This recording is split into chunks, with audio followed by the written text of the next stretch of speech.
Now, having grown up in the Bay Area and especially in the South Bay, San Jose and San Francisco's Japantowns were very familiar places for my family. San Jose's J-Town was kind of like home with the old Dobashi market and tofu shop, and I have family members working in Japantown to this day. My father's family and other relatives were interned during World War II, and it was always something I had trouble grasping as a youngster. My American father and relatives were incarcerated, camps with barbed wire. My grandparents didn't like to talk about it, and it really takes a place like the Japanese American Museum to get a sense of the impact on a community. And now that story is being told, and it's appropriate the Japanese American Museum of San Jose is helping to get it told. Joining me right now is Director Aggie Idemoto, the museum's board president, and along with us, Ralph Pearce, the co-author of the upcoming book and the curator for the museum's exhibit. Thank you both for being here. And we talked to Carl, the co-author as well, before, Kurt Fukuda. He talked about the journey it took to get this made into reality. Give me an idea here in terms of what do you hope will be accomplished by this book and the story that it tells? Well, this book has been something we've been looking forward to for a long, long time. And the vision for the Japanese American Museum is to collect, preserve, and share Japanese American history. This book will do that. And one of the concerns that we've had has always been, how do we pass this on to the next generation? They don't seem to really be that interested, but this will catch them. And so we're hoping that this book will be a vehicle for carrying on our stories. Ralph, you know, when people hear Japantown, they may think they know what we're talking about, geographically as well as culturally. Give us an idea in terms of how you decide what's Japantown, and give us an idea, the big picture, of what Japantown's really like as a community. Well, Japantown is a fascinating community, and historically there are no true boundaries, but Kurt and I had to decide what would be the area that we're discussing. So we tried to be inclusive, and we finally decided from 1st Street all the way up to 10th Street, and from Empire up to Heading Street, which used to be called Rosa Street in the old days and was the city limits. Japantown began and existed on the edge of the city, and it was surrounded by fields and canneries, which supported a lot of the immigrant workers that were coming.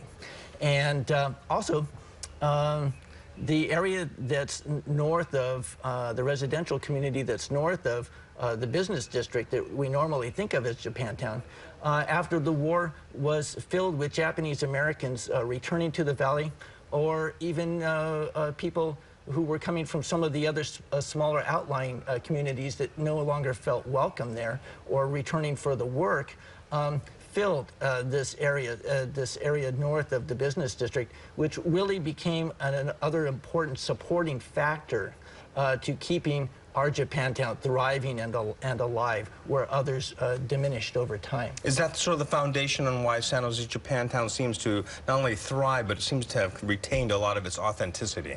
It's a genuine Japantown. It was never torn down and rebuilt. It just is what it is.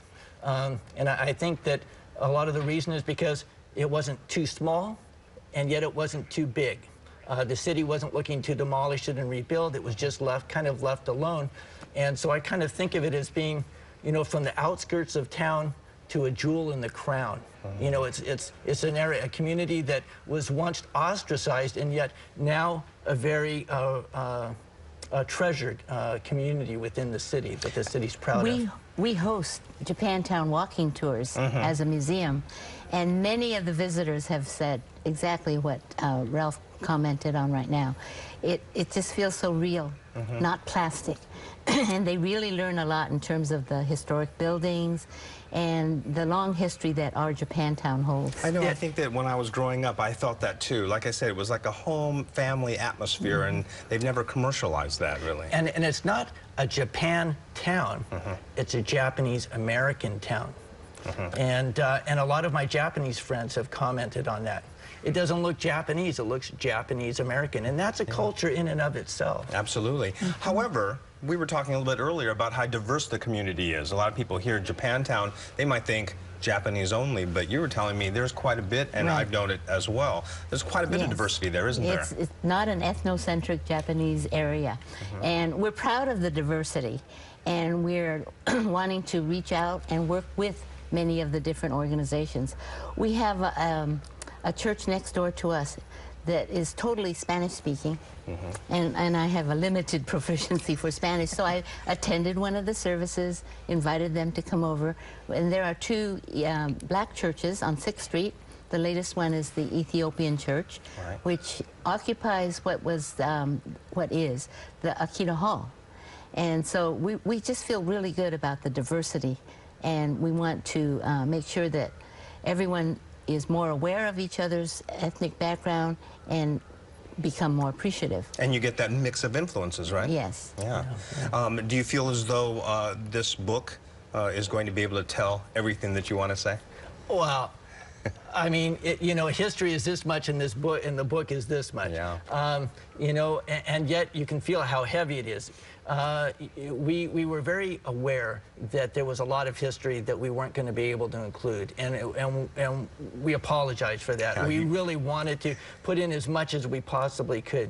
You should not apologize. You achieved a lot. But there's plenty of room for more projects in the future. Plenty of more books out there that can and should be written about our San Jose Japantown. I feel part 2 coming on later, right? Right. Thank you both for being here, and congratulations on being able to do that. Thank you for Thank having you. us, Robert. And we're really looking forward to the launch.